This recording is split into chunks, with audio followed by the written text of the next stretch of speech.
ごきげんよう、上川薫です。皆さん、そろそろ春の訪れというものを感じていないでしょうか。気温の上昇に伴って、冬がようやく終わりを迎えたんだなと実感している方もおられるでしょう。これは国際情勢を見た場合においても、ウクライナにおいても同じようなことが言えます。最も厳しい冬の時期を超えて、氷点下を下回る日も減ってきており、ウクライナにも春が来ようとしているのです。そしてこの春の訪れとともに、プーチン大統領の一つの作戦が失敗しました。それは、ミサイル攻撃によってウクライナの人々の戦う士気をくじこうとする作戦、これが完全に失敗に終わったのです。今回の動画では、ロシアによるミサイル攻撃によってウクライナの人々の士気をくじこうとした作戦が失敗に終わった、このことについて解説していこうと思います。それでは先日に行われたミサイル攻撃のニュースからこの話題を掘り下げていきましょう。ロシア軍極超音速ミサイル異例の数発射、国内誇示目的化。ロシア軍が9日に行ったウクライナ全土へのミサイル攻撃には極超音速ミサイルも用いられ、今年最大規模の攻撃だったと指摘されています。ウクライナへの侵攻を続けるロシア軍は9日、首都キーウなど各地に対して80発以上発射する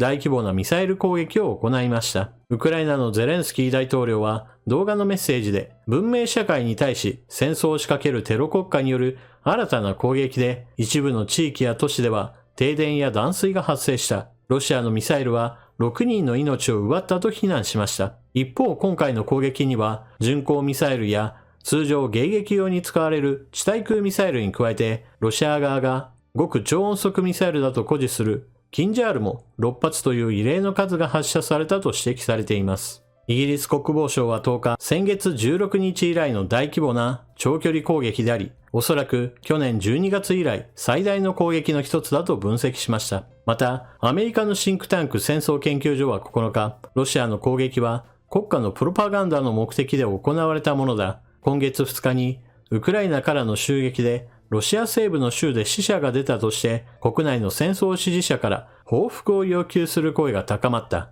プーチン大統領はこれをなだめるため、希少なミサイルを無駄に使用したと指摘しました。ロシア軍はすでに深刻なミサイル不足に陥っていると見られるものの、プーチン大統領はウクライナに対する報復攻撃だとして国内に誇示する必要があったという見方が出ています。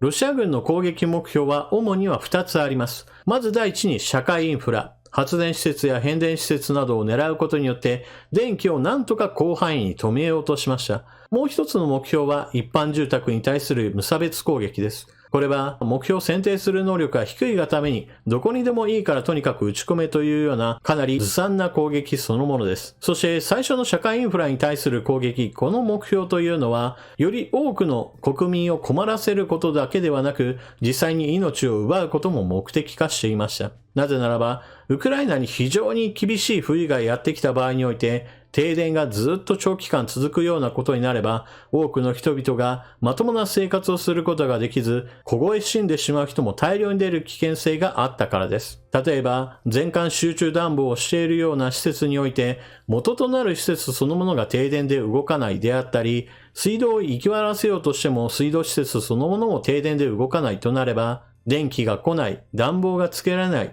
水が得られないなど様々な面で生活が危機に陥るわけです。しかし、このような狙いは完全に破綻しました。それには、多くの国々から支援が入ったという人の力だけではなく、天もまたプーチン大統領を見放したからです。今年の冬は、ウクライナには厳しい冬はやってきませんでした。むしろ暖冬だったとさえ言えます。ですから停電が長引くことによって多くの人々が凍え死んでもはや戦争どころではないなどと心がくじかれるようなことは起こらなかったのです。そしてこのことがまたプーチン大統領にとっては逆風となりました。なぜならば暖冬ということは冬の暖房に使うエネルギーがより少なくて済むわけです。おかげでヨーロッパは備蓄していたガスが予想以上に余って現在では天然ガス価格が右肩下がりになっています。天然ガスの国際価格が安値安定することになればこれもまたロシアという国家にとっても逆風となります。なぜならばロシアは天然ガスや石油を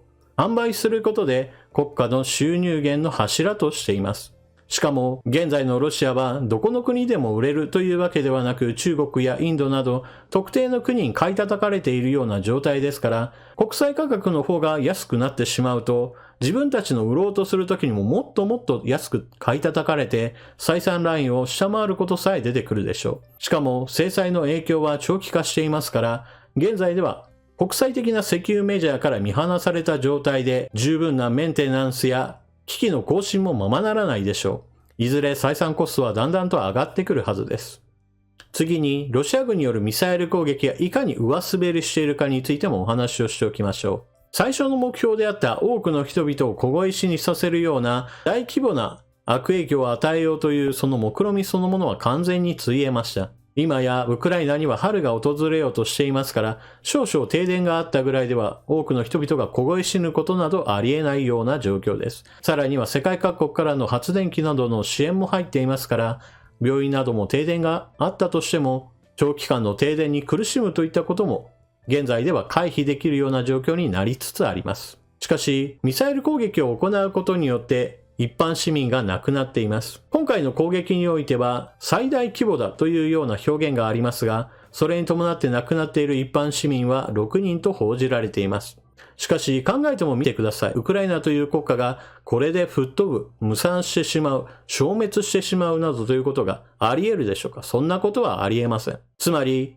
一般市民の命を奪うことによってロシアが得ているのは数百万、数千万人のウクライナ人の同胞たちがロシア軍はなんて下道な連中だという思いを共有することによって、ウクライナはロシアとの戦いを続けるんだというその気持ちを共有することにむしろ役立っているわけです。つまりロシア軍のやっていることは全くの逆効果だというわけです。最後に余談ですが、費用対効果の話もしておきましょう。例えばこの記事の中で出てきたキンジャール。これは一発7億円だと言われています。ミサイル一発が1億か2億か3億かといったところを聞いたところであまりピンとこないかもしれませんが、問題なのはこのようなミサイルを使って一般市民を襲ったとしても、先ほども述べたように国家は揺るがないし、むしろ多くの人々の憎悪がロシアに向かうだけの効果しかありません。本来であればこのようなミサイルは軍事的な目的にかなう形で使うべきものです。例えば高額な兵器を狙う。軍艦であれば最も効果が高いと言われています。アメリカの空母であれば建造費が1兆円を超えるものもありますから、